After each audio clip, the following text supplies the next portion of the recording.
আসসালামু আলাইকুম। আশা করি আল্লাহ তাআলার রহমতে তোমরা সকলে অনেক ভালো আছো। যারা 2024-25 শিক্ষাবর্ষে রাজশাহী বিশ্ববিদ্যালয়ে ভর্তি পরীক্ষা দিয়েছো এবং রাজশাহী বিশ্ববিদ্যালয়ে এখন পর্যন্ত চান্স পাওনি, তাদের জন্য আজকে এই ভিডিওটা খুবই গুরুত্বপূর্ণ। আজকে আমি আলোচনা করব রাজশাহী বিশ্ববিদ্যালয়ের গণবিজ্ঞপ্তি এবং এই গণবিজ্ঞপ্তিতে কারা চান্স পাবে অবশ্যই এই ভিডিওটাতে আমি বলে দেব। তাই চলো আর দেরি না করে আমরা রাজশাহী বিশ্ববিদ্যালয়ের গণবিজ্ঞপ্তিটা দেখে আসি।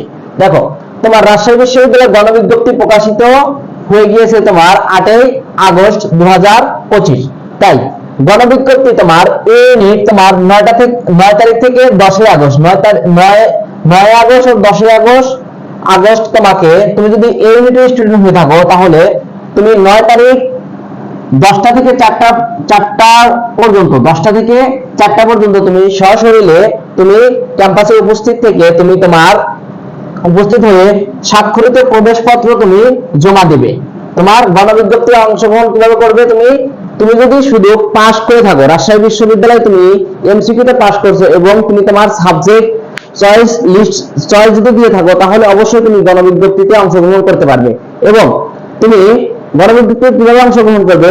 তুমি যদি রাজশাহী ইউনিভার্সিটি এমসিকিউতে পাস করছো এবং তুমি তোমার সাবজেক্টের পছন্দক্রম দিয়েছো তাহলে তুমি শুধু অংশগ্রহণ করতে পারবে। এবং তুমি পাস করেছো কিন্তু সাবজেক্টের পছন্দক্রম দেওয়া নয় তাহলে তুমি কি গণবিজ্ঞপ্তিতে অংশগ্রহণ করতে পারবে না। আর হ্যাঁ, অবশ্যই যারা এমসিকিউতে পাস করেছিলে এবং তোমরা এমসিকিউতে পাস করেছিলে এবং পছন্দক্রম দিয়েছিলে তারা সবাই কিন্তু কি করবে? গণবিজ্ঞপ্তিতে অংশগ্রহণ করবে, কারণ গণবিজ্ঞপ্তি থেকে অনেক চান্স পাওয়ার সম্ভাবনা তোমার অনেক বেশি। তাই অবশ্যই তুমি সময় মতো তুমি গণবিজ্ঞপ্তিতে অংশগ্রহণ করবে। দেখো, তোমার এই ইউনিটে তুমি 9 থেকে 10 আগস্ট এই ইউনিটে তুমি 9 থেকে 10 আগস্ট এবং 9 তারিখ তুমি 10টা থেকে 4টার মধ্যে তুমি রাজশাহী বিশ্ববিদ্যালয়ের চিফ কোঅর্ডিনেটরের সাথে দেখা করবে এবং তুমি তোমার যে তোমার পরীক্ষা হলে যে তুমি কি উপস্থিত হয়ে স্বাক্ষরিত প্রবেশপত্রটা তুমি জমা দেবে।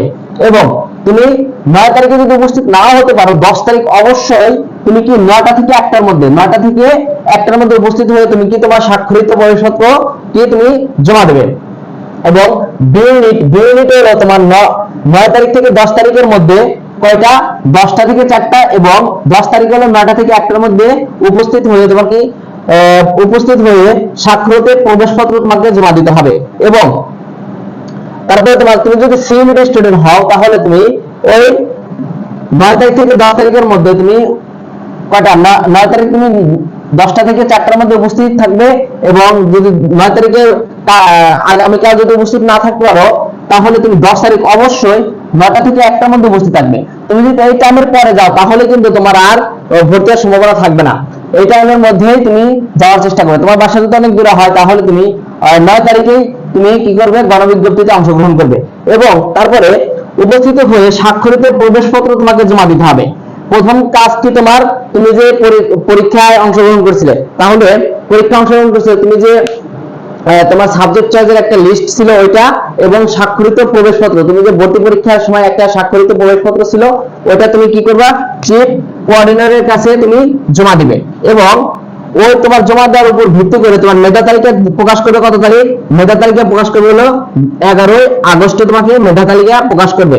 মানে 11 আগস্ট তুমি রাজশাহী বিশ্ববিদ্যালয়ের ওয়েবসাইটে দেখতে পাবে যে তুমি চান্স পেয়েছো কিনা।